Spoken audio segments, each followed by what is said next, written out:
আমার একটা ফ্রেন্ডের ছোট্ট একটা ফুটো হয়েছিল। তো আমি কি করলাম, একটা টেলারের কাছে গিয়েছিলাম। তাকে বললাম যে ভাই দেখো আমার এই প্যান্টের একটা ছিদ্র হয়েছে, এটা একটু রিপু করে দাও। সে বললো ভাই এটা সামান্য একটা ফুটো, সমস্যা নাই, রিপু করতে হবে না, এটা এভাবে চলবে, এটা ব্যবহার করতে পারবেন আপনি। তো আমার এক বন্ধু আমাকে বললো, আরে ভাই ও এই কাজটা কেন করে না, সেটা কি বুঝতে পারছিস? তা বললাম যে না আমি বুঝতে পারি না, কারণটা কি? ও বললো যে এই সামান্য একটা ফুটো, এটা যদি ও রিপু করে তাহলে তুই সর্বোচ্চ তাকে কত টাকা দিবি? 10 টাকা দিবি। সেই জন্য কাজটা ধরতে চাই। তারপর এটা ব্যবহার করতে করতে আমার ব্যান্ডের ফুটোটা বড় হয়ে গেছে।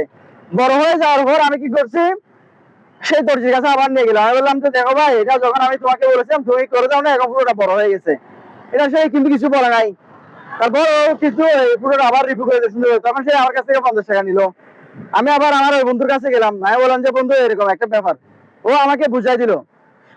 যখন আমরা যে কোনো একটা কাজ যখন ছোট থাকে, ওই কাজটা মানুষ সহজে ধরতে চায় না, রিফারিংটা সহজে করতে চায় না, কারণ এটা ছোট, এটা লাভজনক কম। যখন এটা বড় হয়ে যায় তখন এই কাজগুলো মানুষ বেশি করে। তো আশা করি মানুষ বুঝতে পারছেন আমি এই কথাটা কেন বলছি বা এটা কোন ফুটের কথা বলেছি। ধন্যবাদ সবাইকে।